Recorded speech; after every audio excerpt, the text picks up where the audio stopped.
এটি Caterpillar D9 bulldozer, Israeli প্রতিরক্ষা বাহিনীর এক গুরুত্বপূর্ণ অস্ত্র। বেসামরিক দায়িত্বের বাইরে D9 এর সামরিক অভিযোজনের দুরন্ত এক গল্প রয়েছে। কিন্তু কিভাবে একটি বুলডোজার যুদ্ধক্ষেত্র ইসরায়েলের জন্য একটি কৌশলগত সম্পদে পরিণত হয়েছে?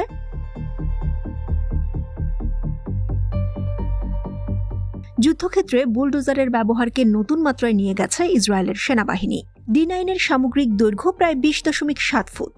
একটি ব্লেড, একটি রিপার, 254 গ্যালন জ্বালানি, 24 gallon hydraulic fluid refrigeration, protection system, rollover protection system, এ যেন এক মহা আয়োজন। D9 এর স্ট্যান্ডার্ড মডেলটির ওজন 55 টন।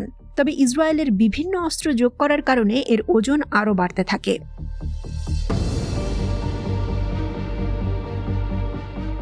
ইসরায়েলের সামরিক বাহিনী এই বেসামরিক যানগুলোকে যুদ্ধের অস্ত্রে রূপান্তর করতে শুরু করে।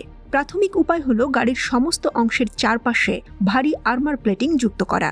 যদিও এই আর্মার প্যাকেজের সঠিক মাত্রা অজানা, তবে ধারণা করা হয় প্রায় 15 টন অতিরিক্ত ওজন যোগ করা হয় এতে।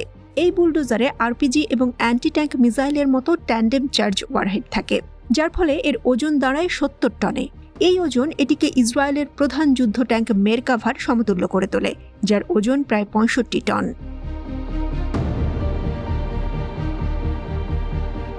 D9কে শক্তিশালী করেছে একটি cat C8 6 cylinder diesel engine, যার ক্ষমতা 452 হর্স পাওয়ার।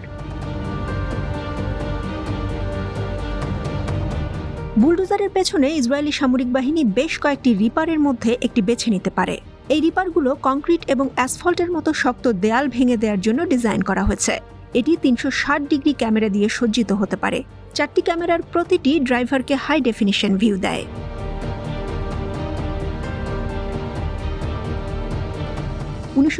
সালের সুয়েজ সংকটের সময় এগুলো প্রথম যুদ্ধে ব্যবহার করা হয়েছিল। এরপর থেকে ইসরায়েল ডিফেন্স ফোর্সেস প্রতিটি সংঘাতে D9 বুলডোজার ব্যবহার করে থাকে। 1973 সালের ইয়ম কিপুর যুদ্ধ, 1982 সালে লেবাননে আক্রমণ এবং চলমান গাজা যুদ্ধেও D9 বুলডোজার ব্যবহার করছে IDF। D9 প্রায় 70 বছর ধরে যুদ্ধে ব্যবহৃত হচ্ছে। এর বিভিন্ন মডেল এসেছে সময়ের সাথে সাথে।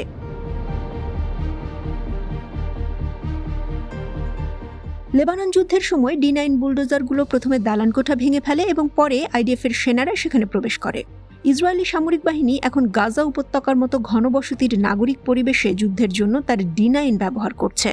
প্রথমে এই বুলডোজার প্রতিবন্ধকতা দূর করে, পরে সেখানে ইসরায়েলি সেনারা প্রবেশ করে। হামাসের টানেল ধ্বংস করতেও IDF D9 এর ওপর নির্ভর করছে। যুদ্ধক্ষেত্রে অনেক সফল ব্যবহার এবং শহুরে যুদ্ধে ইসরায়েলি কৌশলের একটি প্রধান ভিত্তির কারণে IDF D9কে পরবর্তী স্তরে নিয়ে যাওয়ার জন্য সিদ্ধান্ত নিয়েছে। সেরা আপগ্রেডের মধ্যে রয়েছে এর আয়রন ফিস্ট সক্রিয় সুরক্ষা ব্যবস্থা। যুদ্ধক্ষেত্রে এই বুলডোজারটি তার সক্ষমতার পুরোটাই দেখাচ্ছে।